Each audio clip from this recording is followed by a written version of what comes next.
कर्म करना है, कर्तव्य करना है, परिश्रम करना है, मेहनत करनी है, पर व्यवस्था बिगड़े बने चाहे जो हो उससे व्यथित नहीं होना, ये बात कह रहे हैं। और वो तभी हो सकता है जब ठाकुर जी संग में हो। ठाकुर जी से विलग व्यक्ति कुछ भी करेगा परेशान होगा, उसके मिलने वाली सुख दुख से उसके चित्त पर असर पड़ेगा ही पड़ेगा। इसलिए कहीं आलसी बन जाने को मत समझ लेना इसको। बुझाओ उठा के गाओ, उसको हर घड़ी आनंद ही आनंद है, उसको हर घड़ी आनंद। बोल द्वारिकाधीश की।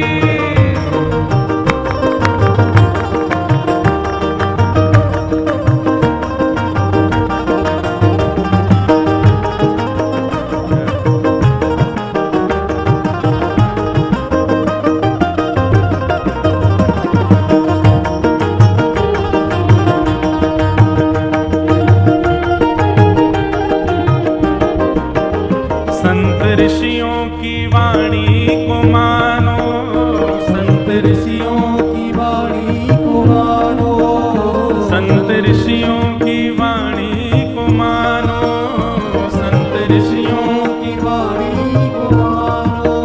ओ प्रेम भक्ति की महिमा को जानो, प्रेम भक्ति की महिमा को जानो, ओ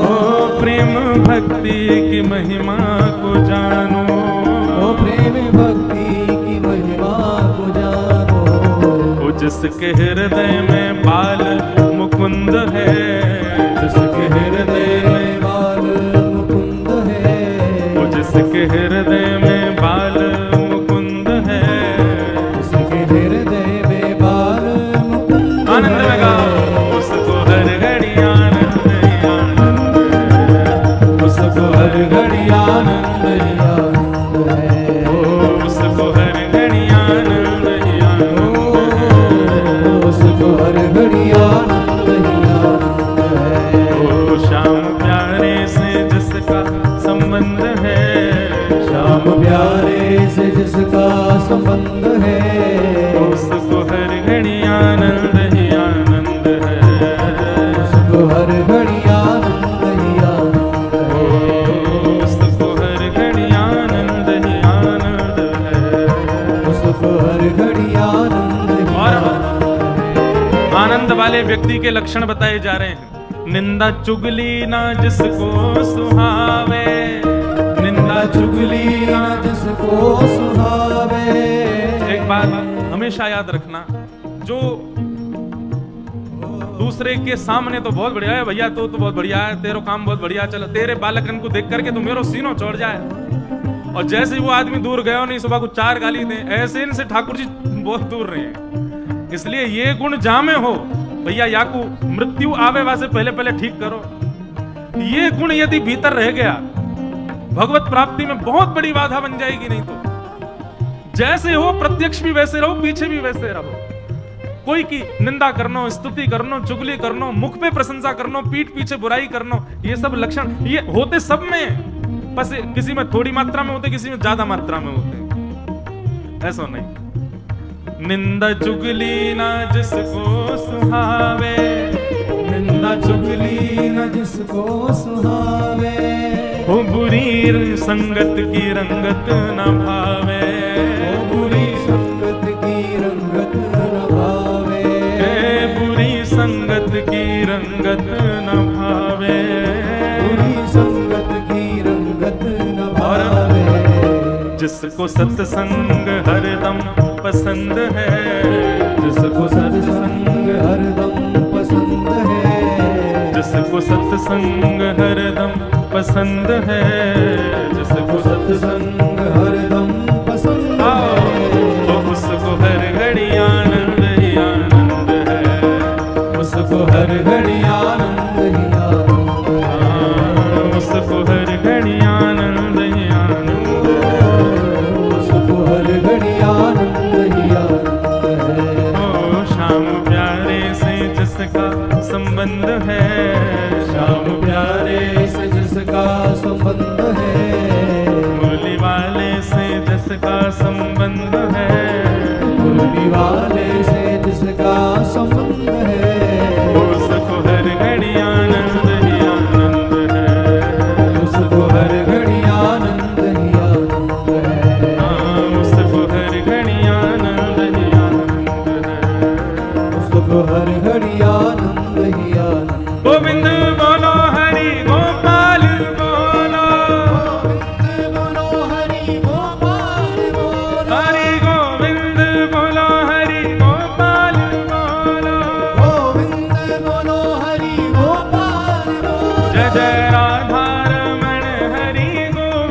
गोविंद बोलो, राधा रमण हरि गोविंद बोलो, हरि राधा रमण हरि गोविंद बोलो, राधा रमण हरि गोविंद बोलो, हरि गोविंद बोलो, गोपाल बोलो, गोविंद बोलो, गोपाल बोलो, हरि गोविंद बोलो, गोपाल बोलो,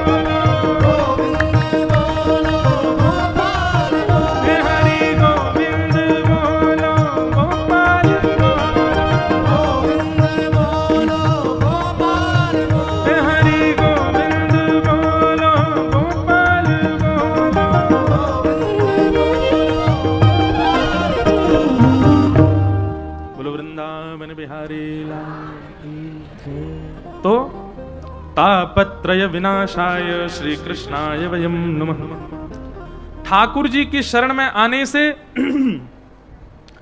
जीवन में कष्ट आने कम हो जाएंगे, दुख आने कम हो जाएंगे, विपत्तियां नहीं आएंगी, बुरा समय नहीं आएगा, पीड़ाएं नहीं आएंगी, आप बीमार नहीं पड़ोगे, लक्ष्मी की खूब वर्षा होगी। ये सब केवल और केवल मन को प्रसन्न करने वाली बातें, सत्य कुछ भी नहीं है।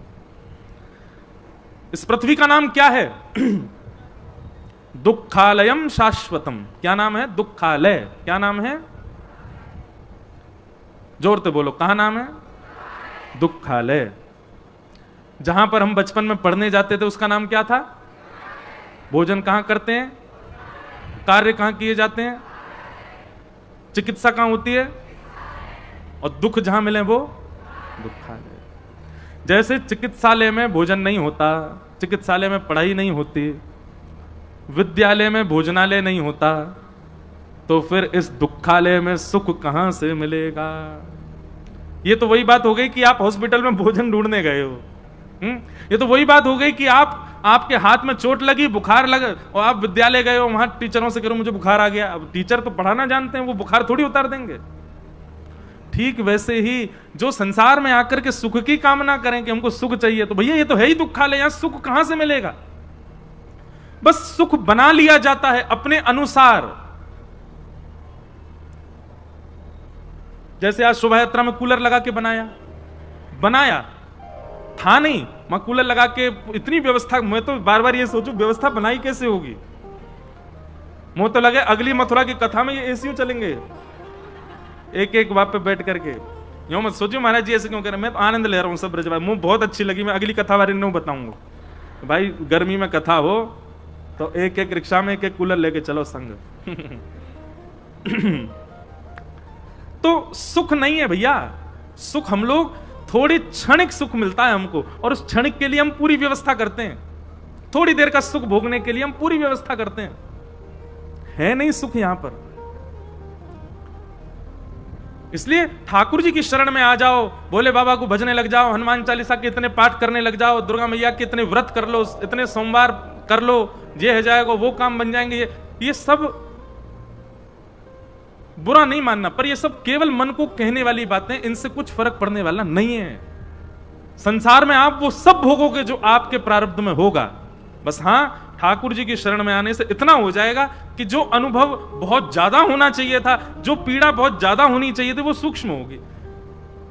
पाम पे पत्थर गिरने पर जो पीड़ा होनी चाहिए थी, ठाकुर रुक जाओ, एक देर बाद दी हूं पानी, बैठ जाओ वहीं, इधर देखो, तुम्हें देख के मुंह प्यास लगे आई।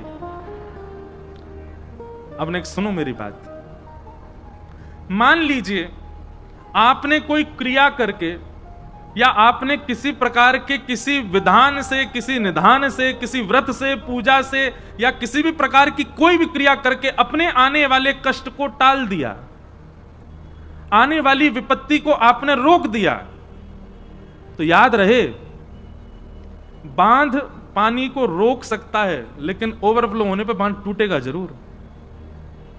मतलब आज कोई संकट आ रहा था और आपने महाराज बड़े प्रपंच करके, या से ये पूछ, वहां से पूछ, ये गंडा बांध दे, ये कर ले, ये पाठ कराओ, ये कराओ, ये कराओ, ये सब करा करके उसको अगर आपने समाप्त कर भी दिया, वो समाप्त नहीं होगा, कुछ समय के लिए टल जाएगा, कुछ समय के लिए रुक जाएगा, और ज्यादा से ज्यादा एक जन्म के लिए टल जाएगा। अगले जन्म में तो भोगना पड़ेगा।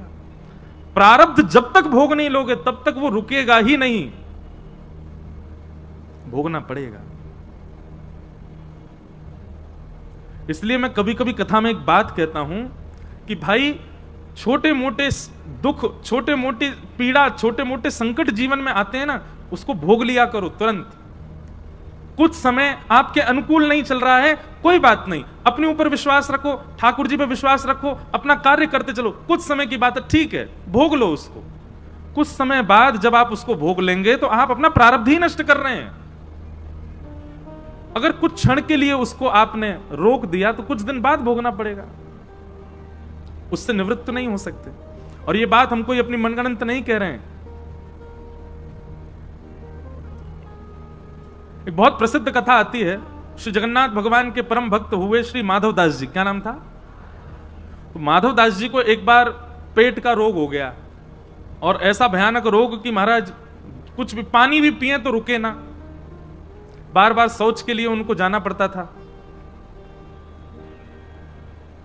लेकिन वो इतने बड़े भक्त थे ठाकुर जी के, श्री जगन्नाथ भगवान अपनी ब्रह्म वेदी पर झूमते थे। जैसे ही माधवदास दर्शन करने आता, जगन्नाथ भगवान ऐसे होते, माधवदास को देख करके आनंदित हो जाते। इतने बड़े भक्त माधवदास। और उनको एक रोग हो गया जिसके कारण उनको बार बार शौचालय जाना पड़ता, और शौच जाने की वजह से वो मंदिर नहीं जा पाते। रोग इतना ज्यादा बढ़ गया कि अब माधवदास जी उठ भी नहीं पाते, बिस्तर पर पड़े पड़े ही शौच निवृत्त होने लगे। ठाकुर जी को दया आ गई, और ठाकुर जी को दया आई तो ठाकुर जी रूप बदल करके छोटे से बालक बन करके आए और माधवदास जी की सेवा करने लगे। उनके मलमूत्र से सने वस्त्रों को ले जावें और ले जाके धोवें, धो करके सुखा दें, जल लेकर के आवें, जल पिला दें, जो उनके अनुकूल भोजन होना चाहिए वो बना करके उनको पवावें, उनके चरण दबावें, बुखार चढ़ आवे तो सिर पर पट्टी रखें। माधवदास जी 2-3 दिन तक तो बेहोशी से में ही थे, उनको पता ही नहीं कौन कर रहा है सब। पर 2-3 दिन बाद जब थोड़ी चेतना जगी तो उन्होंने ठाकुर जी के रूप को देखा। रूप देखते ही पहचान गए, बोले कि ये छद्म वेश में ठाकुर जी हैं। हाथ पकड़ लिया, बोले क्या कर रहे हो आप? आपकी सेवा कर रहा हूं। बोले मैं जानता हूं आप साक्षात जगन्नाथ जी हो। जैसे कि जगन्नाथ जी, तो ठाकुर जी प्रकट हो गए। बोले माधवदास जी आप पहचान गए? बोले कि आप भक्त से बच नहीं सकते। बोले अब ठीक है, तुमने मेरी इतनी सेवा की, भक्तजन मेरी इतनी सेवा करते, भक्त के जीवन में पीड़ा है तो मैं भी तो सेवा कर सकता हूं ना। तो माधवदास जी कहते हैं, बोले ठाकुर जी आप सेवा करने आ गए, मेरी सनी हुई धोती धोने आ गए, मुझको भोजन खवाने आ गए, आप तो परमात्मा हो, चुटकी बजाओ मेरी पीड़ा दूर कर दो। आप तो परमात्मा हो, मेरे सिर पे हाथ फेर दो, पेट पे हाथ फेर दो, मेरी जो जो पीड़ाएं हैं सब खत्म कर दो। तब श्री जगन्नाथ भगवान कहते हैं, नहीं माधवदास, ये तुम अपना प्रारब्ध भोग रहे हो। किसी जन्म का कभी का कोई दुष्कर्म है तुम्हारा, जो तुमको निवृत्त, उसको यहीं तुमको निपटा करके जाना पड़ेगा। अगर मैंने इसको यहीं रोक दिया, तुमको स्वस्थ कर दिया, तुमको मंगल कर दिया, तुम बिल्कुल उचित हो गए, तो जितना प्रारब्ध बचा है उसको भोगने के लिए तुमको फिर जन्म लेना पड़ेगा। इसलिए इससे निवृत्त हो लो, इसको भोग लो। हाँ, मेरा आश्रय लेकर के भोगोगे, मेरा नाम जप करके भोगोगे, तो जो 5 साल में खत्म होगा वो 5 महीने में खत्म हो जाएगा, जल्दी जल्दी भुगवा दूंगा। एक प्रकार से जिस कार्य को होने में 5 वर्ष लगते हैं, ठाकुर जी का नाम आश्रय करने से, ठाकुर जी की शरणागति लेने से, ठाकुर जी का नित्य दर्शन, नित्य कथा श्रवण करके अपने मन बुद्धि चित्त और अपने व्यवहार को सुधारने से ठाकुर जी को इंडिकेशन मिल जाता, अब ये सुधर रहा है, अब इसने दूषित कर्म त्याग दिए हैं, अब ये सही मार्ग पर चल रहा है। तो ठाकुर जी बस इतनी आज्ञा कर देते हैं प्रारब्धों को कि अब इसके जीवन में 5 वर्ष नहीं 5 महीना लगाओ, बस 5 महीना में सब खत्म करो जितना भगवान है इसको। इसलिए कई बार देखा जाता है अधिकतर भक्त वैष्णव, उसके जीवन में कष्ट आएगा ही आएगा। नाम जापक हो, कथा श्रवण करने वाला हो, कथा करने वाला हो, कष्ट आएगा, दिखेगा नहीं, दिखेगा वो प्रसन्न ही, पर उसके जीवन में कष्ट है, वो भोग रहा है, वो निवृत्त हो रहा है। इसलिए मैं प्रार्थना करूं भैया, नाम जप करो, ठाकुर जी की कथा सुनो, और कहीं अंतिम श्वास निकल गई और वहां से पहले अपने दूषित विचार, दूषित व्यवहार, दूषित स्वभाव को नहीं सुधार पाए तो बहुत पछताओगे, पहले ही सुधार लो। कथा हम सबको चुनती है, किसी व्यक्ति विशेष के धन लगाने से, किसी व्यक्ति विशेष के पूरे व्यवस्था करने से कथा होती है, पर मूल रूप से जो जो कथा में आए सब चुने गए हैं। ठाकुर जी इनको मौका दे रहे हैं कि भाई तुम 7 दिन कथा सुनकर नेक और संवर जाओ, नेक संभल जाओ, नेक सुधर जाओ। लाखों करोड़ों लोग बाहर से निकल जाएंगे, नहीं आएंगे, वही आएंगे जो चुने गए ठाकुर जी के द्वारा, क्योंकि ठाकुर जी उनको अवसर दे रहे हैं, एक बार नेक सुनो, नेक्स्ट सुनकर के अपनी अपनी अपनी भावना को प्रकट करके नेक्स्ट सुधारो, संभल जाओ। अंतिम श्वास आए उससे पहले ठीक है लो। क्योंकि व्यक्ति को सबसे ज्यादा आत्मग्लानि होती है जब वो मृत्यु को प्राप्त कर लेता है और अपने कई दोषों को सुधारने का सोचता रहा लेकिन सुधार नहीं पाया, और उसी आत्मग्लानि की वजह से ठाकुर जी उसको फिर भेजते हैं, जा अब इनको सुधार किया, लेकिन उनको तो क्या सुधारे, वो दूसरे फिर और बना लेता है नए। मैं एक बात कहता हूं कि हम सब हिसाब बराबर करने आए हैं पृथ्वी पर पुरानो तो बराबर क्यों नहीं, या जन्म को नए और बना लियो। तो हमारी जो हिसाबन की जो बैलेंस है ना, वो कम नहीं होता है, बढ़ता ही जाता बढ़ता ही जाता बढ़ता ही जा रहा है। इसलिए भैया ये कथा जीवन में आई है, आप सब चुने गए हो, या कथा में नित्य एक आज्ञा तो आपको माननी ही माननी है, चाहे कोई भी एक आज्ञा का पालन करो। 4 घंटे बैठ करके कोई एक आज्ञा व्यासपीठ की ऐसी हो, उसका पालन करना ही करना है आपको।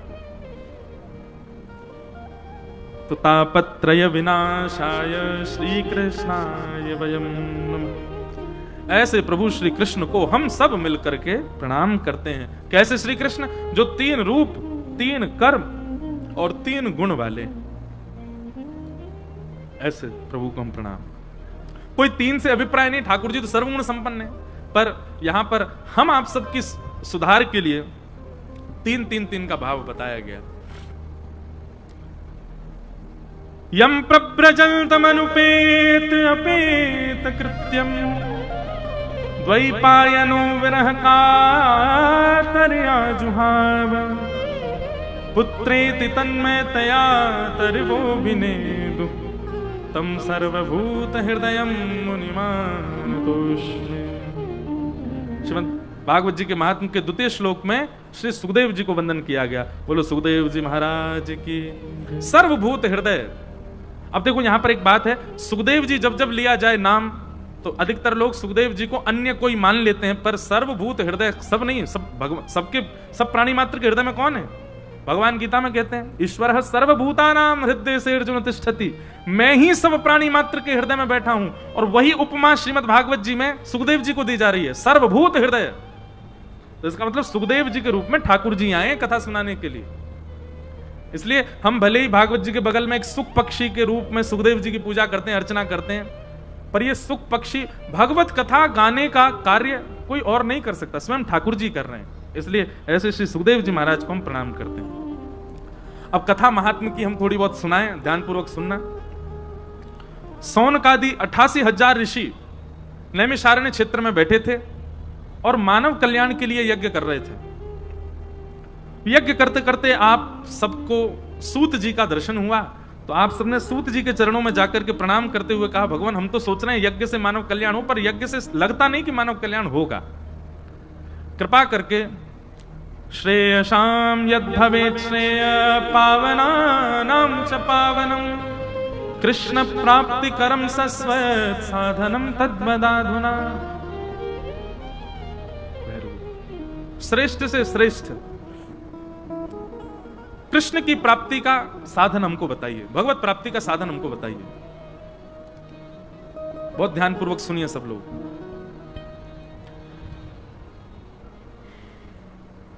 सौनकादि ऋषियों ने प्रश्न किया, श्रेष्ठ से श्रेष्ठ, पवित्र से पवित्र, इस कलिकाल में भगवत प्राप्ति कैसे कर सकता है मानव? क्योंकि मानव के पास समय नहीं है, इसलिए कृपा करके हमको भगवत प्राप्ति का साधन बताइए।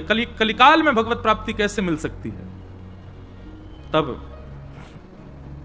यहां से सूत जी महाराज कहना प्रारंभ करते हैं, और सूत जी कहते हैं, काल व्याल मुख ग्रास त्रास निर्णास हेतवे श्रीमद् भागवतम शास्त्रम कलौकीरेण भाषितम। एक प्रकार से बहुत ध्यानपूर्वक ये बात समझनी है।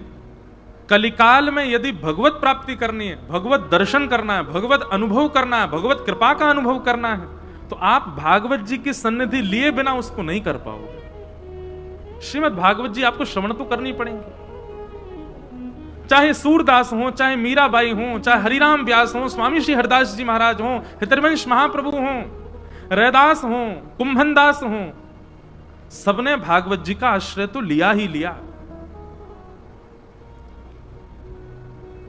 नींव है भागवत जी। अगर नींव मजबूत ना हो तो बिल्डिंग गिर जाएगी। आप जप पर बहुत विश्वास करते हैं, तप पर विश्वास करते हैं, साधना पर विश्वास करते हैं, यज्ञ पर विश्वास करते हैं, और सत्संग श्रवण में आपकी ज्यादा रुचि नहीं, कथा में आपकी रुचि नहीं, भागवत जी के प्रति वह भावना नहीं जो होनी चाहिए, तो निश्चित है भगवत प्राप्ति में बाधा बनेगी बनेगी। मतलब एक प्रकार से यह समझ लो, ईंट भी है आपके पास, पीओपी भी है, पेंट भी है, टेक्सचर भी है, लाइट भी है, एसी भी है, पंखा भी, सीमेंट की व्यवस्था नहीं है, खड़ी तो हो जाएगी बिल्डिंग, नेक हवा को झोंका है उसमें गिर जाएगी। तो मजबूती के लिए सीमेंट बहुत जरूरी है। ठीक वैसे ही आप नाम जप करो, नाम जप ईंट के समान है। ये सारी ईंटें हैं, नाम जप है, साधना है, व्रत है, अनुष्ठान है, यज्ञ है, ये सब ईंट हैं, पर इन सब के बीच में नेक नेक सीमेंट मतलब श्रीमद् भागवत रूपी सत्संग लगाते चलो तो मजबूती आएगी, नहीं तो ये कभी भी गिर सकते हैं। एक प्रचंड हवा को झोंका आयो नहीं कि महाराज सब व्यर्थ है जाएगा। इसलिए श्रीमद् भागवतम शास्त्रम कलौ कीरेण भाषितम। अब आजकल तो बहुत बातें कोड कर करके बोलना पड़ता है। कई लोग ये सोचेंगे बोले जी भागवत वक्ता हैं, अपनी कथा चलती रही इसलिए भागवत जी कोई प्रधान बता रहे हैं, भागवत जी कोई सर्वस्व, बिल्कुल नहीं, ऐसी कोई भावना ही नहीं है। आप आज कथा सुनो, कल से बिल्कुल मत सुनियो, 7 दिन सुन लो, बाकी बात बिल्कुल मत सुनियो। केवल श्रीमद् भागवत जी को घर में विराजमान कर लियो और नित्य भागवत जी का दर्शन कर लेना, केवल इतना आश्रय भी भागवत जी का ले लिया तो भी भागवत जी कल्याण करेंगे। बिल्कुल मत सुनो। तेनेयम वांगमयी मूर्ति प्रत्यक्ष कृष्ण एवं ही। आप द्वारिकाधीश मंदिर के सामने से आज पोथी नहीं लेके आए हैं, ग्रंथ नहीं लेके आए हैं, कोई किताब नहीं लेके आए हैं, आप द्वारिकाधीश मंदिर से द्वारिकाधीश जी को ही लेकर के आए हैं। श्रीमद् भागवत साक्षात श्री कृष्ण है। और यह विश्वास जब तक आपके चित्त में नहीं बैठेगा तब तक कथा कितनी सुनाता रहूं कोई फर्क नहीं पड़ेगा। साक्षात श्री कृष्ण है भागवत। बस अंतर इतना है, किसी मूर्तिकार की स्पेशलिटी थी तो उसने मार्बल के बनाए, किसी ने अष्टधातु के बनाए, कोई ने चांदी के बनाए, कोई ने सोने के बनाए, पर हमारी भारत भूमि पर प्रकट भय भगवान श्री वेद व्यास जी ने शब्द की मूर्ति बनाई। श्रीमद् भागवत भगवान की शब्दमय मूर्ति। हमारे पूज्य नाना जी कहते थे, बोले लाला कोई यदि भागवत जी के श्लोक गावे और श्लोक गाते गाते त्रुटि कर दे ना तो वह त्रुटि को पाप कहा लगे। मैंने कि कहा पाप लगे नाना जी? बोले जैसे एक रोया खींचवे पे जो कष्ट होवे ऐसे लाल जी को कष्ट होवे। अगर कोई भागवत जी को गलत श्लोक उच्चारण करे तो ठाकुर जी को ऐसे कष्ट होवे जैसे कोई रोआ खींच लिया हो। जैसे मानव शरीर में प्रत्येक रोए हैं ऐसी भागवत जी का प्रत्येक श्लोक भगवान श्री कृष्ण के श्री अंग का एक एक रोआ है। हम तो लोगों से कथा में ये तक कहते हैं, कोई से मत को कथा सुनवे जा रहे हैं, भागवत सुनवे जा रहे हैं, प्रवचन सुनवे जा रहे हैं। कोई पूछे तो यही उत्तर दो, बोले कहां जा रहे हो? कृष्ण को सुनने जा रहे हैं, कृष्ण को उतारवे जा रहे हैं, कृष्ण को ध्यान धरवे जा रहे हैं।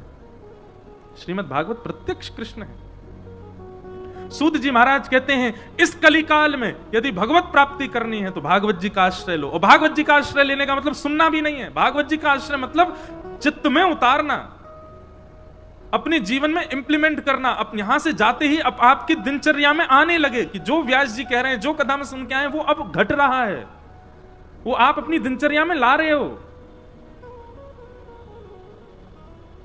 और जब तक आप ऐसा नहीं करोगे कोई उपयोगिता नहीं होगी कथा सुनने की।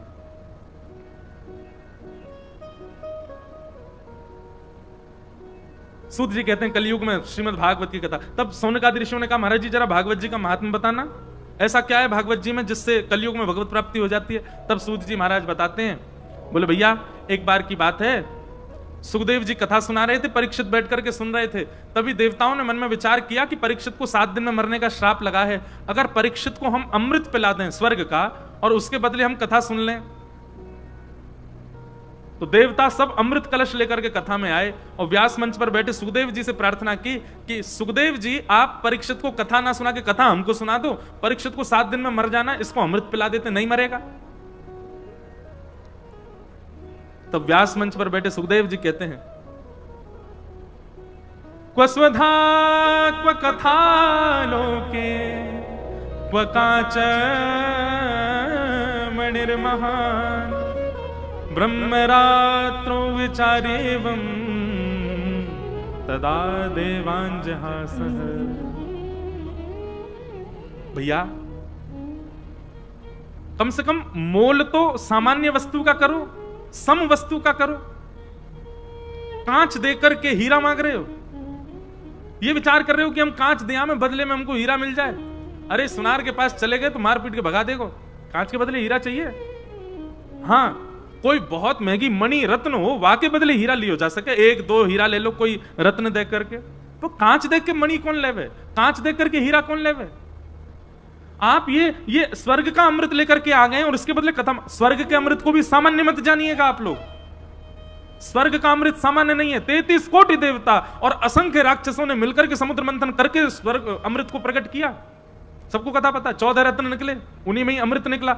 जिस अमृत की प्राप्ति के लिए देवताओं ने यत्न किए हो, जिस अमृत की प्राप्ति के लिए बासुकी नाग को रस्सी बनाया हो, जिस अमृत की प्राप्ति के लिए मंदिराचल पर्वत को भगवान कच्छप बनके, भगवान कछुआ बन करके अपनी पीठ पे मंदिराचल पर्वत धारण करते हैं, तब उसका मंथन होता है। और मंथन होके पहले अनेक रत्न निकले, वाके बाद अंत में अमृत निकला। इतना महंगा रत्न है अमृत।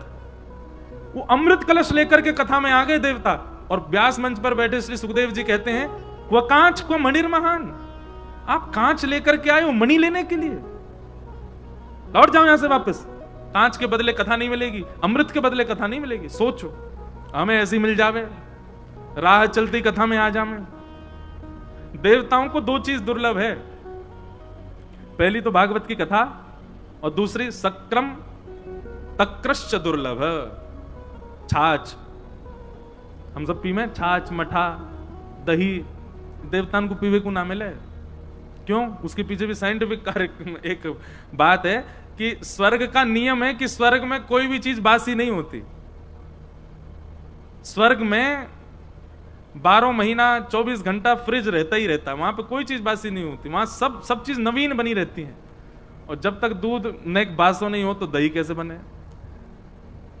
और वहां में नेक वो सब सामग्री नहीं डाली जाए तो दही कैसे बने, और फिर बात छाछ कैसे बने।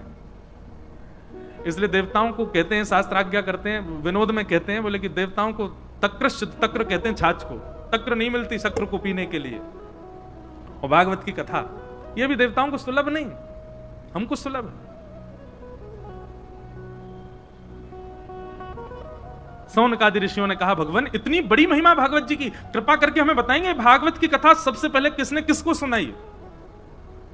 तब सूत जी महाराज बताते, बोले एक बार की बात है, नारद जी भ्रमण करते करते बद्रीनाथ पहुंचे, और बद्रीनाथ में उनको सनक सनंदन सनातन सनत कुमार, सनक सनंदन सनातन सनत कुमार, ये 4 भगवान के प्रथम अवतार हैं। ये चारों एक ही आयु के 4-5 वर्ष के बालक के समान रहते हैं, भगवान के प्रथम अवतार माने जाते हैं। सूक्ष्म में इनको कहा जाता है सनत कुमार। क्या कहते हैं? सनत कुमार। कभी कोई कहे हमारे भगवान का प्रथम अवतार कौन, तो सनत कुमार। तो नारद जी महाराज बद्रीनाथ गए, सनत कुमारों ने नारद जी से कहा, बोले नारद जी चेहरा से बड़े दुखी से लग रहे हो, कथम ब्रह्मन दीन मुखम कुतश्च चिंता तुरो भवान, आपके मुखमंडल पर चिंता का दर्शन हो रहा है, क्या बात है।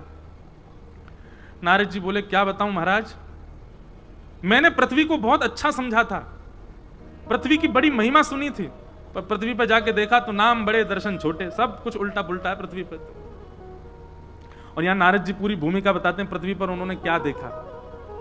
अब इसको ज्यादा बोलने की आवश्यकता नहीं, हम सब जो देख रहे हैं वही सब नारद जी ने देखा। और नारद जी ने देख करके कहा कि महाराज मेरा मन बड़ा व्यथित हो गया है कि पृथ्वी ऐसी क्यों है, पृथ्वी के लोग ऐसे क्यों हैं। लेकिन तभी सब जगह भ्रमण करता करता करता जैसे ही मैं वृंदावन पहुंचा, वृंदावन में मैंने एक आश्चर्य देखा। सनत कुमार बोले क्या देखा? बोले यमुना जी के तट पर एक परम सुंदरी युवती बैठी है और उसकी गोद में 2 वृद्ध लेटे हैं, बड़ी बड़ी दाढ़ी, सफेद सफेद बाल, वृद्धावस्था के 2 महापुरुष। एक युवा कन्या की गोद में वृद्धों को लेटा देख मुझे बड़ी अटपटाहट हुई चित्त में। मैंने उनसे पूछा कि तुम कौन हो देवी और ये दोनों कौन हैं? तब उसने अपना परिचय दिया कि अहम भक्तिर्तिख्याता इमो में तनयो मतौ ज्ञान वैराग्य नामनो काल योगेन जर्जरो। मैं भक्ति हूं और ये दोनों मेरे पुत्र हैं, ज्ञान और वैराग्य। महाराज भक्ति तो आज भी युवा है, क्यों? सबके चित्त में है, सब करते हैं भक्ति, लेकिन ज्ञान और वैराग्य वृद्ध हैं, क्योंकि वृद्ध क्या आजकल तो पता नहीं बहुत बहुत गंभीर अवस्था में होंगे ज्ञान और वैराग्य। आजकल तो बहुत विचित्र माहौल चल रहा है, ज्ञान किसी को चाहिए ही नहीं, वैराग्य की तो बात पूछो ही मत। भक्ति महारानी कहती है ये दोनों मेरे पुत्र हैं, ज्ञान और वैराग्य, कलयुग के प्रभाव के कारण दोनों वृद्ध हो गए हैं। एक बात बहुत ध्यानपूर्वक सुनिएगा, ज्ञान और वैराग्य का मतलब क्या होता है? अभी आपसे पूछा जाए ज्ञान मतलब क्या, तो आप लोग यही कहोगे कि बहुत कुछ पता होना, इसी को ज्ञान कहते हैं। वैराग्य का मतलब क्या? तो सब कुछ छोड़ देना, ये वैराग्य। ये तो बाह्य बाह्य बात पता है आपको, पर ज्ञान और वैराग्य का मूल रूप ये नहीं है। ज्ञान क्या है? सही और गलत की पहचान, ये ज्ञान है। जैसे छोटा बालक 500 का नोट दो, खा जाएगा, फाड़ देगा, उसको हम क्या कहते हैं? अबोध बालक। अभी उसको ज्ञान नहीं है, लेकिन जैसे ही वो बड़ा होगा, बड़े होते ही उसको पता चल जाएगा, ओहो इसको देने से चीज ही मिलती है। आपने जैसे दिया क्या करेगा? जेब में डाल लेगा या मां को जाके दे देगा, बच्चे गुल्लक रखते उसमें डाल देगा। ये उसको क्या हो गया? ज्ञान। सही और गलत का बोध, उसको ज्ञान कहते हैं। बहुत नॉलेज होना ज्ञान नहीं होता। रावण बहुत विद्वान था, सब जानता था, सारे शास्त्र पढ़ रखे थे उसने, वैयाकरण था, खूब सुंदर सुंदर श्लोक बना बना करके गाता था, पर मुझे सीता जी का हरण करना नहीं चाहिए, मुझे अन्य की कन्या पर, अन्य की स्त्री पर कुदृष्टि नहीं डालनी चाहिए, ये बोध नहीं था। तो क्या बात का ज्ञानी था वो? माहौल के अनुसार, परिस्थिति के अनुसार बातें बोलने वाला व्यक्ति, उसको ज्ञानी कहा जाता है। परिस्थिति के अनुसार निर्णय लेने वाला व्यक्ति, उसको ज्ञानी कहा जाता है।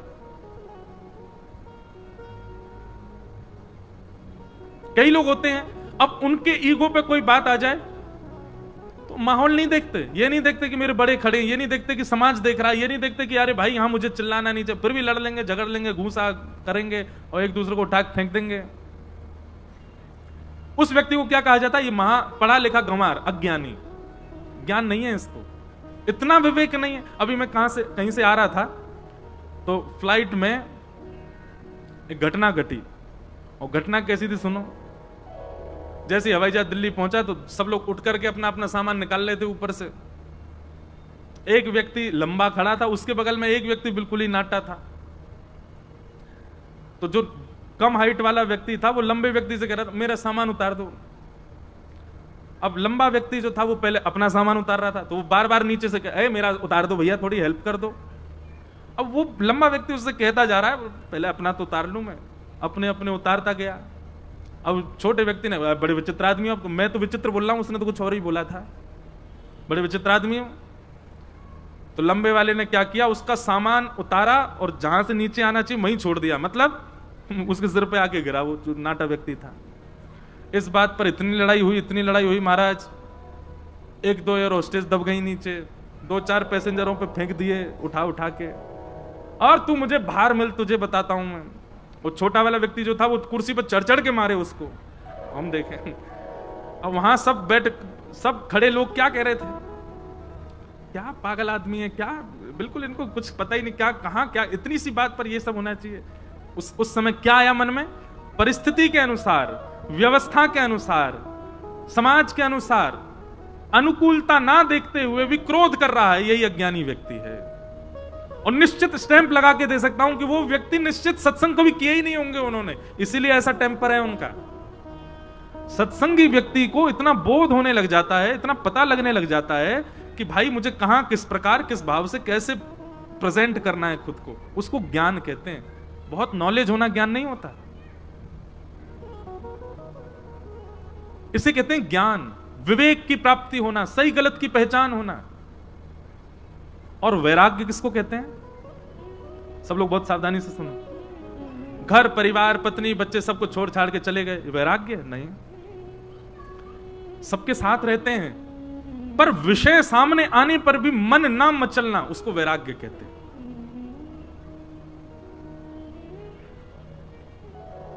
वस्तु सामने है, आप भोग सकते हो, विषय सामने है, आप उसका उपभोग कर सकते हैं, पर विषय सामने होने पर भी उसका उपभोग ना करना, भोगना ना, उस विषय में ना पढ़ना, अपने मन को वशीकृत करके कैसे भी रोक लेना, इसको वैराग्य कहते हैं।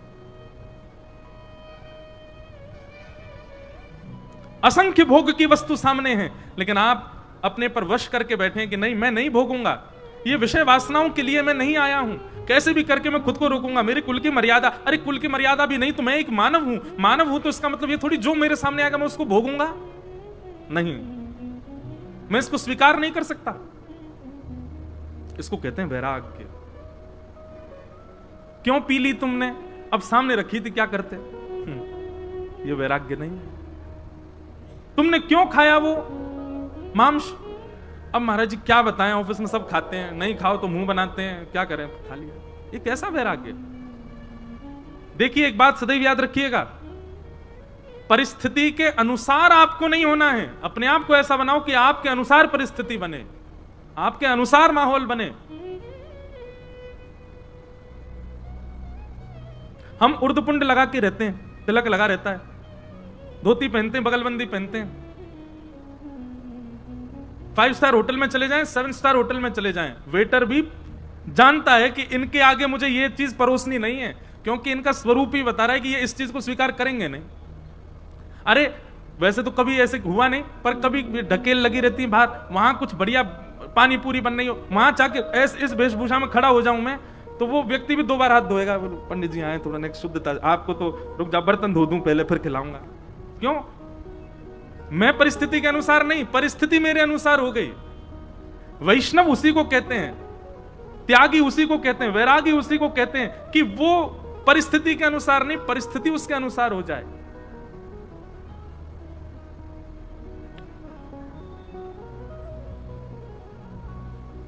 तो इसको कहते हैं वैराग्य। विषय सामने हो पर आप फिर भी उसका उपभोग ना करो। ठाकुर जी ने हमको सब कुछ दिया है। कई लोग ऐसा कह देते हैं भगवान ने जीव दी है, खावे के काजे फिर नहीं खाएंगे। भगवान ने आपको सब कुछ दिया है, देखने के लिए नेत्र दिए हैं, खाने के लिए जीभ दी है, सुनने के लिए कान दिए हैं, कर्म करने के लिए हाथ, चलने के लिए पैर। ठाकुर जी ने आपको सर्व इंद्रिय प्रदान की हैं। अब इन इंद्रियों का उपयोग कहां करना है ये पता होना, इसी को कहते हैं विवेक, और इसी का ही सद जगह उपयोग करना, असद वस्तु से मन को हटा लेना, इसी को वैराग्य कहते हैं। तो ज्ञान और वैराग्य की परिभाषा क्या है? ज्ञान का मतलब सद और असद की पहचान, और वैराग्य का मतलब विषय वस्तु सामने होने पर भी उसका उपभोग ना करना। जैसे स्वामी विवेकानंद की एक बड़ी प्रसिद्ध कथा है। एक बार अमेरिका में उन्होंने बहुत अच्छा प्रवचन किया, तो उनका प्रवचन सुन के सबने ताली बजाई। एक कन्या दौड़ करके आई और आकर के बोली मुझसे ब्याह कर लो। स्वामी विवेकानंद बोले क्यों? बोले आप जैसे पुत्र को मैं जन्म दूंगी, ये मेरा सौभाग्य होगा। स्वामी विवेकानंद ने विषय सामने है, चाहे तो उपभोग कर सकते हैं, पर तुरंत 3 परिक्रमा लगा के चरण में प्रणाम करके कहा मैया अब मेरे जैसा मैं पुत्र आपको दे पाऊं ये तो संभव मैं गारंटी नहीं दे सकता, पर हां जब तक जीवित हूं मैं ही आपका बेटा हूं, जब तक हूं आपको मां ही कह के बुलाऊंगा, मैं ही आपका बेटा हूं। इसको कहते हैं वैराग्य। अरे महाराज दुनिया की कैसी भी वस्तु सामने आ जाए उपभोग की, लेकिन आप अपने मन पर वश करके बैठे हो, अपनी जिह्वा पर वश करके बैठे हो, केवल 5 इंद्रियों को संभालना है, इन पर वश करके बैठे हो, आप ही कहलाए जाओगे वैराग्य। बोले वैराग्य।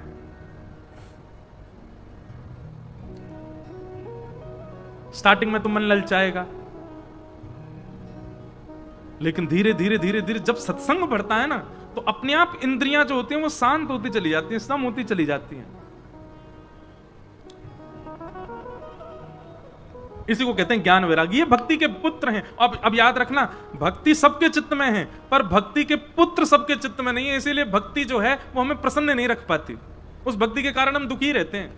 खूब भजन करते हैं, खूब नाम जप करते हैं, खूब परिक्रमा लगा रखी है महाराज, फिर भी मन में शांति नहीं है। क्यों? क्योंकि भक्ति के पुत्र प्रसन्न नहीं है आपके अंदर, ज्ञान और वैराग्य नहीं है। ज्ञान और वैराग्य को लाओ, भक्ति प्रसन्न हो जाएगी।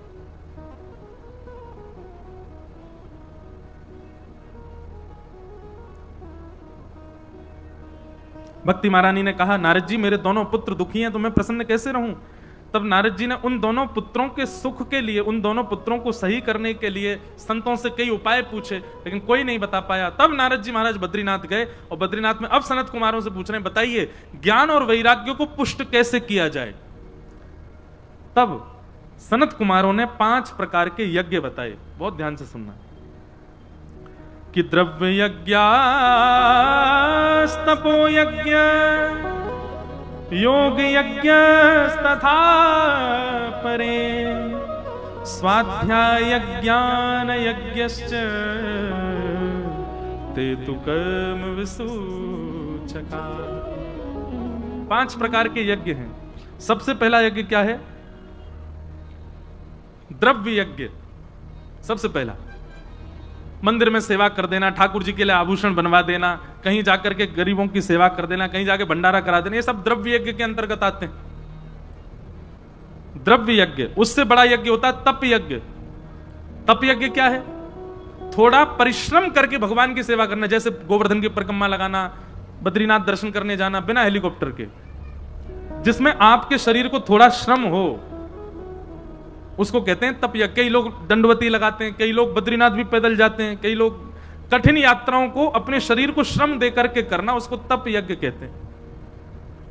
या तपस्या करना, एक आसन पर बहुत देर तक बैठ करके भगवत आराधन करना, ये सब तप यज्ञ कहलाते हैं। तो सबसे पहला द्रव्य यज्ञ, उससे श्रेष्ठ तप यज्ञ, और उससे भी ज्यादा श्रेष्ठ योग यज्ञ। योग यज्ञ का मतलब क्या है? भगवत वैष्णव संत जनों के पास जा जा करके उनको प्रणाम करना। योग का मतलब होता है मिलना, भगवत प्रियों से मिलना, भगवत जनों से मिलना, वैष्णव जनों से मिलना, ये योग यज्ञ। तो सबसे पहला द्रव्य यज्ञ, उसके बाद तप यज्ञ, उसके बाद योग यज्ञ, चौथा है स्वाध्याय यज्ञ। श्रीमद् भगवत गीता, रामचरितमानस, वाल्मीकि रामायण, श्रीमद् भागवत महापुराण आदि जैसे आर्ष ग्रंथों को स्वयं पढ़ना, अध्ययन करना।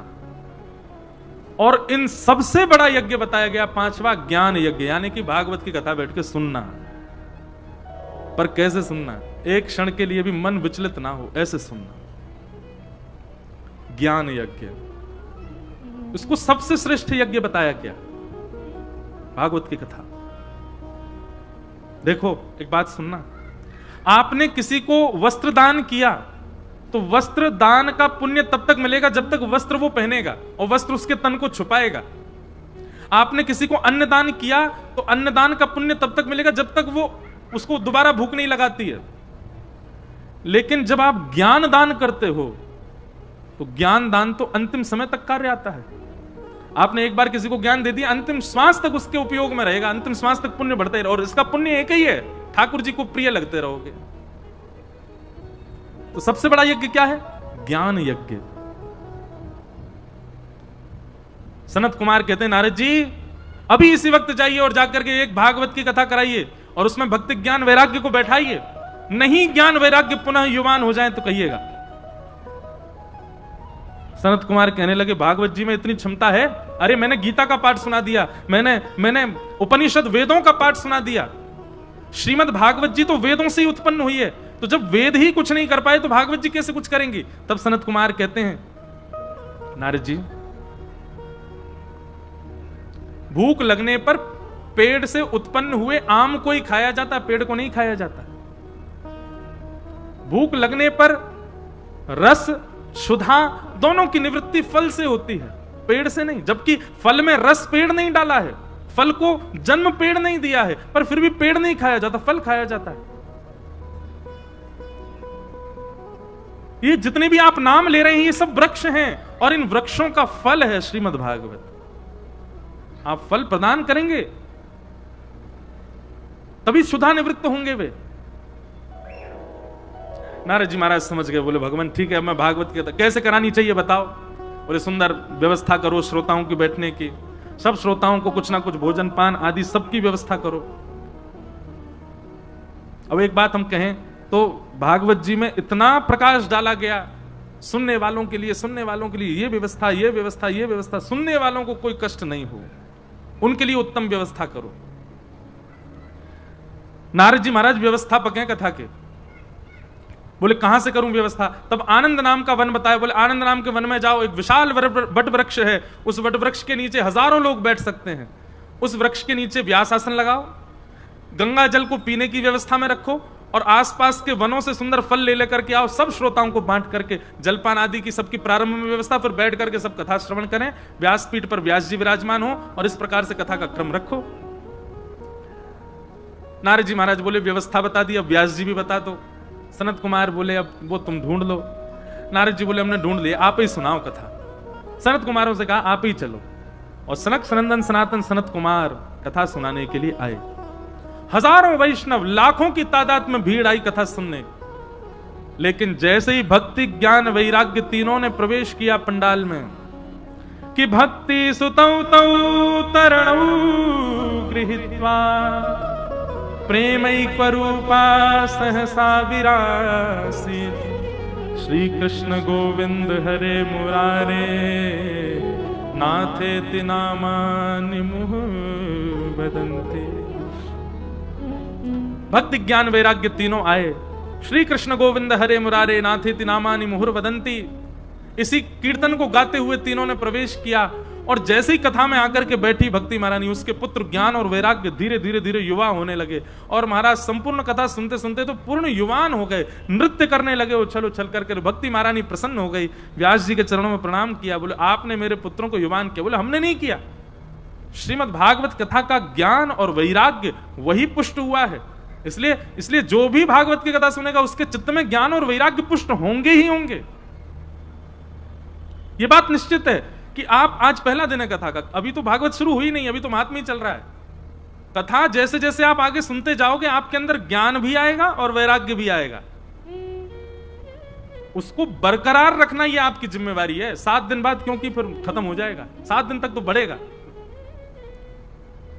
7 दिन तक तो आप सबकी स्थिति ऐसी हो जाएगी, सुबह जल्दी उठना है, ऐसा नियम रखना है, महाराज जी कल ये बता के गए थे, वो करना है, ये करना है, ऐसे करना है, सब ज्ञान आ जाएगा मन में, वैराग्य आ जाएगा। कुछ भी चीज बिगड़ रही होगी तो परेशान नहीं होना है, सब प्रारब्ध है हमारा, भोग लेंगे, सब खत्म हो जाएगा, वैराग्य आएगा।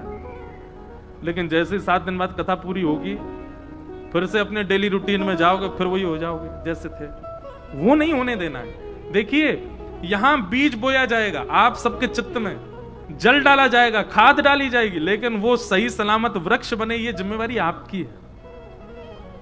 इसलिए कथा 7 दिन बाद पूरी नहीं होती है, फिर जीवन पर्यंत उसके देखभाल आपको करनी है, जो ज्ञान आपने अर्जित किया है, नहीं तो उसका कोई लाभ नहीं होगा। नारद जी महाराज ने कहा भक्ति महारानी तुम बस एक वरदान दो, जब भी कथा जहां भी हो तुम सब वैष्णवों के चित्त में विराजमान रहना। भक्ति महारानी ने कहा जो आज्ञा। इस प्रकार भागवत जी का प्रथम महात्म्य सुनाया गया। महात्म्य से क्या हुआ? भक्ति ज्ञान वैराग्य तीनों पुष्ट हुए। बोलो भागवत महापुराण की। अब भागवत जी का दूसरा महात्म्य वो हम बहुत जल्दी जल्दी सुना देते हैं कि एक आत्मदेव नाम के ब्राह्मण थे। यहां पर नारद जी ने प्रश्न किया, और प्रश्न क्या है कि के विशुद्ध्यन्ति वदन्तु मह्यं सप्ताह यज्ञेन कथामयेन कृपालुभिर्लोकहितं विचार्य प्रकाशतः कोपि नवीन मार्गम। महाराज कथा सुनने से कौन कौन से पाप किए हुए व्यक्ति अपने पाप से निवृत्त होते हैं, ये बताओ। क्या प्रश्न है? कथा सुनने से कौन कौन से पाप नष्ट होते हैं, कृपा करके हमें बताओ। तब सनत कुमार कहते हैं ये मानवा पाप कृतस्तु सर्वदा सदा दुराचार रता विमार्गगा क्रोधाग्नि दग्धा कुटिलश्च कामिनः सप्ताह यज्ञेन कलौ पुनन्त्यते। जितने भी पाप हैं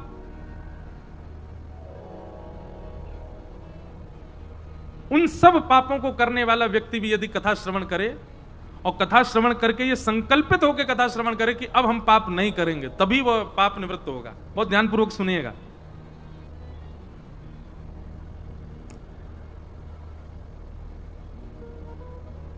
एक तो हमारा पानी पे मन चला जाता है। कल से एक व्यवस्था करो, कल से आप सब लोग एक बोतल लेके ही बैठो, और इतना ही पियो कि वो 4 घंटा चले, नहीं तो 2 लेके बैठो, है नहीं, बीच में नहीं। और ऐसे पी लेना कि हमको दिखना मत। बोलो वृंदावन बिहारी लाल की जय। ध्यानपूर्वक सुनो। जिसने अपने जीवन में सारे पाप किए, कोई पाप बचा ही नहीं है, ऐसा व्यक्ति भी यदि कथा श्रवण करे तो पाप मुक्त हो जाएगा। लेकिन कब? ऐसे तो फिर सारे चोर चकेर डकैत सब कथा में आके बैठ जाएंगे, बढ़िया है, यहां पे बैठ कथा सुनो, फिर रात में फिर चोरी कर लो, ऐसे थोड़ी होगा। संकल्पित होकर के कथा सुने।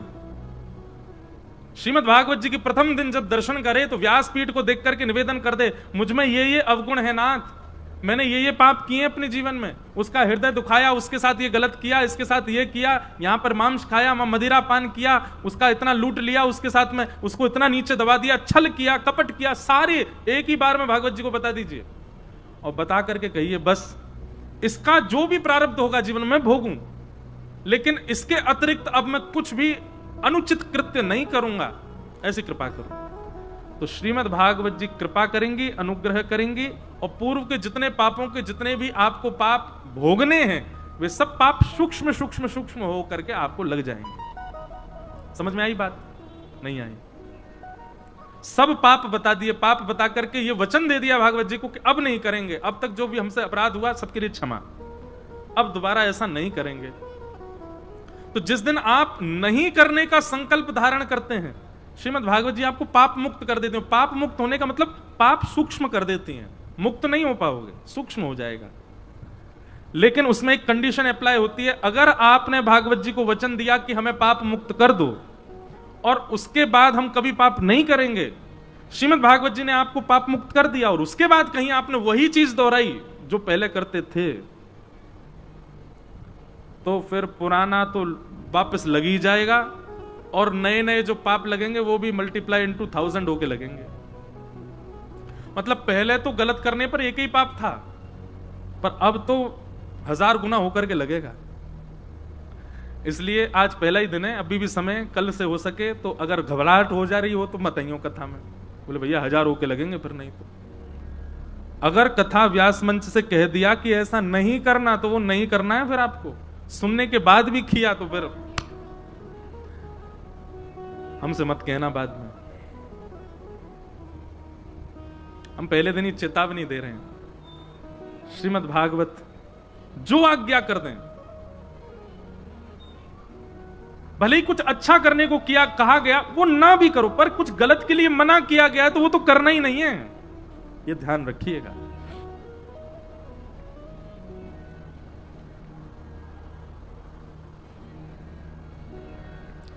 तो इसलिए भागवत जी की कथा पाप मुक्त करती तो है, पर पहले संकल्प लिखवाती हैं, दोबारा करोगे तो नहीं, तब पाप मुक्त करेंगे।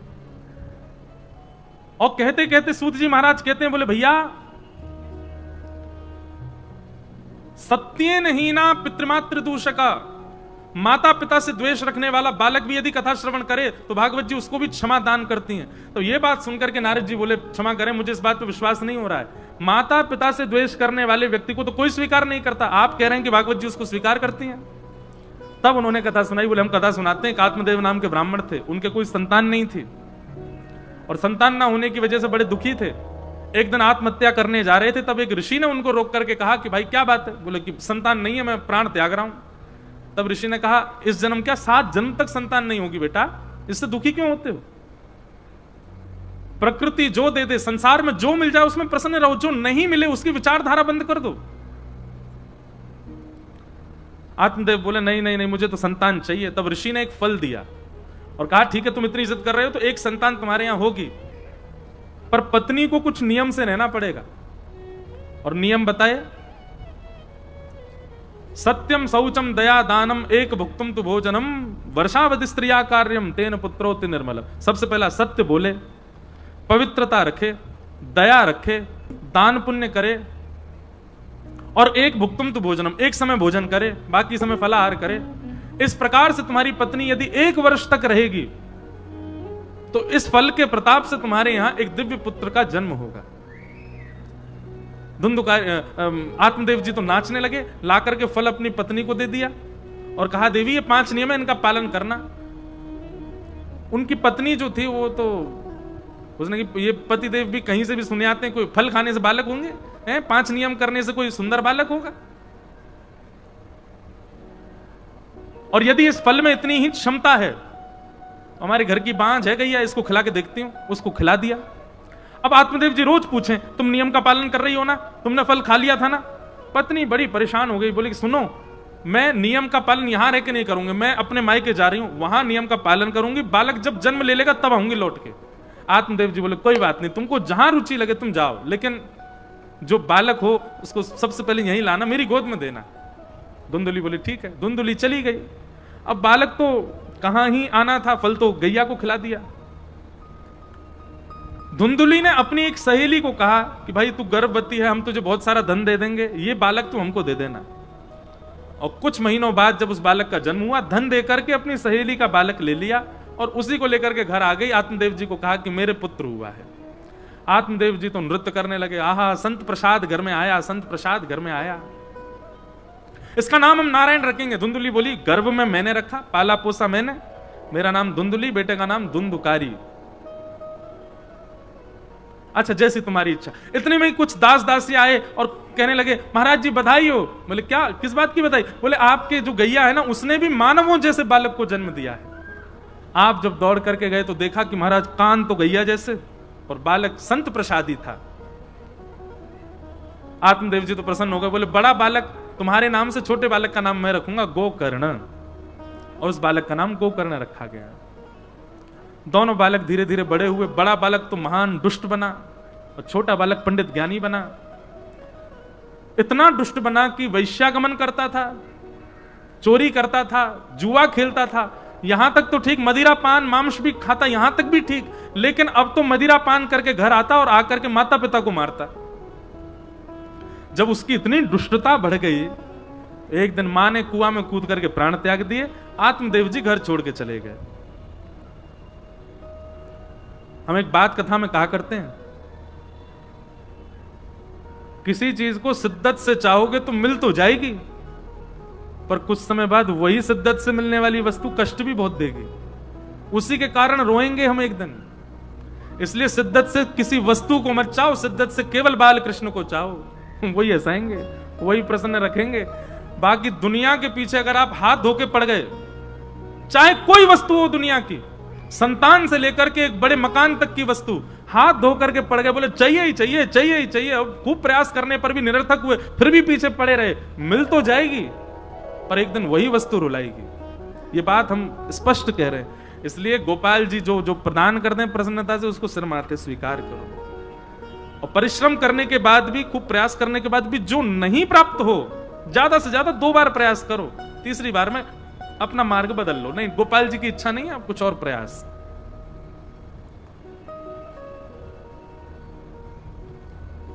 आत्मदेव जी मन में विचार करने लगे, जिस पुत्र की प्राप्ति के लिए मैं इतना रोया, आत्महत्या तक करने का मन में विचार कर लिया, वही पुत्र आया तो आज घर छोड़ के जाना पड़ा।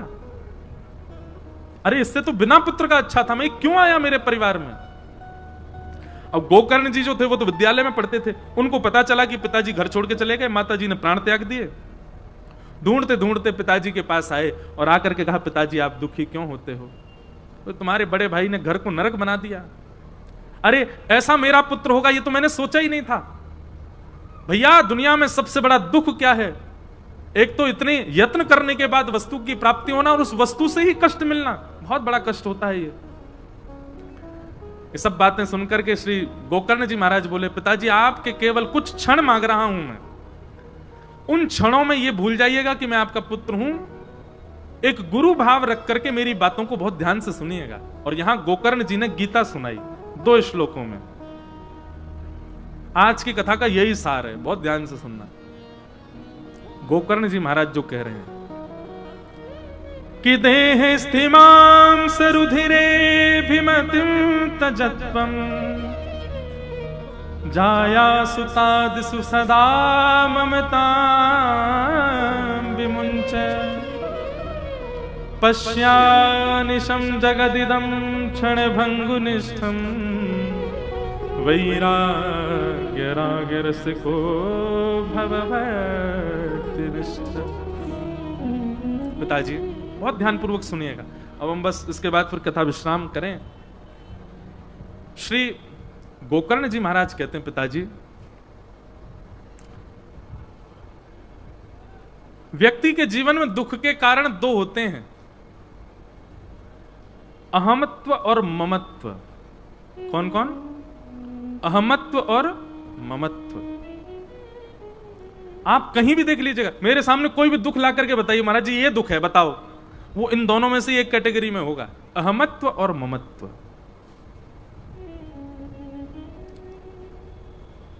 क्यों दुखी डोल रहे हो? बच्चे ने ऐसा कर दिया इसलिए दुखी हैं, ये क्या है? ममत्व। वही काम जो आपके बालक ने किया वो दुनिया के बालक कर रहे थे, तब तो बुरा लगा नहीं, अपने ने किया तो क्यों बुरा लग गया? ये अपनत्व, ये ममत्व आ गया। ममत्व से अभी आप कथा सुन के बाहर निकले, 16-17 वर्ष का बालक वो ऐसे कर रहा हो, रोकोगे आप उसको? नहीं रोक सकते। वही अपना हो, रोकोगे, आपको कष्ट होगा, पीड़ा होगी, हाथ पकड़ लोगे, क्या कर रहे हो ये तुम, कैसे खा सकते हो? क्यों? गलत तो होता हम सब जगह देख रहे हैं, पर बुरा हमें कब लगता है? जब हम अपने को देखते हैं। यही तो ममत्व है। दुनिया में गलत हो रहा है, कष्ट सब जगह है, पर बुरा कब लगता है? जब अपना कष्ट में हो, अपनापन, इसी को कहते हैं ममत्व। दुख का पहला कारण क्या है? ममत्व। और दुख का दूसरा कारण क्या है? अहमत्व। मैं कुछ हूं। जब आप अपने आप को कुछ मांगने लगते हो, मानने लगते हो, बुरा लगेगा आपको। छोटी छोटी बातों पे बुरा लगेगा। जो अपने आप को बहुत ज्यादा ही कुछ मांगते हैं उनको तो नेक नेक सी बात बुरी लग जाती है, लेकिन थोड़ा बहुत तो हम सब अपने आप को कुछ ना कुछ मानते हैं, हमें बुरा लगता है। ऐसा कैसे, ये कैसे कह दिया, मुझसे ऐसे कैसे बोल दिया, मेरे साथ ये कैसे हो गया, ये तो मेरे संग हो ही नहीं सकता था। दुख के दो ही कारण हैं, अहमत्व और ममत्व। पिताजी, अहमत्व सदैव खुद में होता है और ममत्व सदैव अपनों में होता है। यदि इन दोनों स्थितियों से व्यक्ति निकल जाए, अहमत्व से भी निकल जाए, ममत्व से भी निकल जाए, उस व्यक्ति को दुनिया की कोई ताकत दुखी नहीं कर सकती, उसको कोई कष्ट नहीं दे सकता।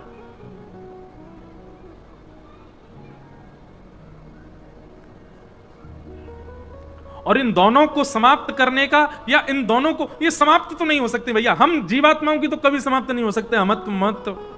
बस हाँ ये है कि इनका जो पैरामीटर बहुत हाई चल रहा है वो थोड़ा लो हो सकता है, खत्म नहीं हो सकते।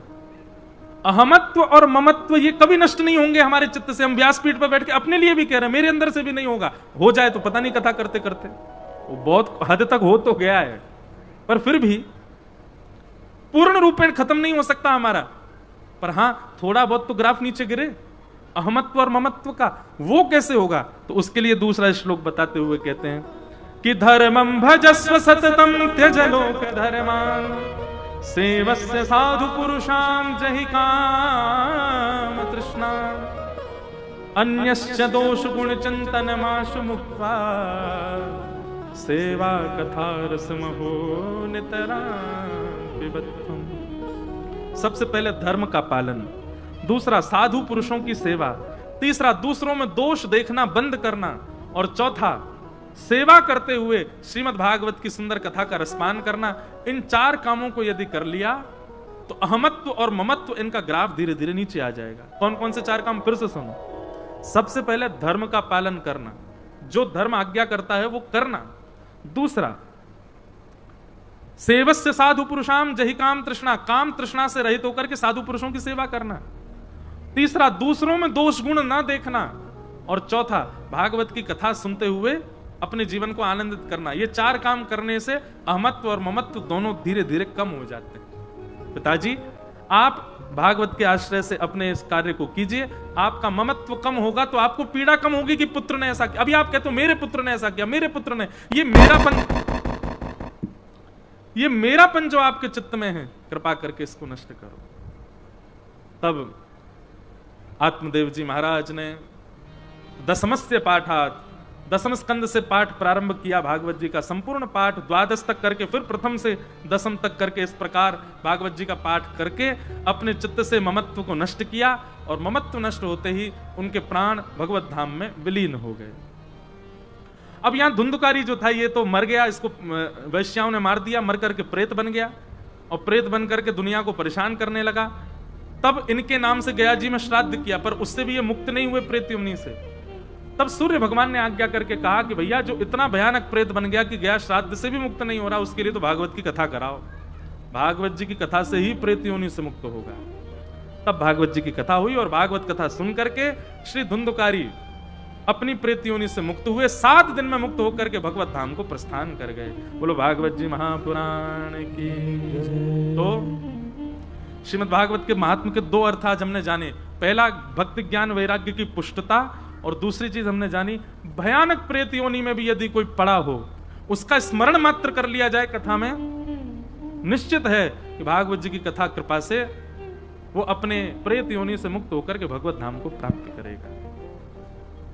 सोचो, प्रेत मुक्त हो जाते हैं तो हम सब तो जीवित हैं, तो जीवित अवस्था में कथा सुन लेंगे तो निश्चित है कि भगवत धाम की प्राप्ति तो निश्चित होनी ही होनी है।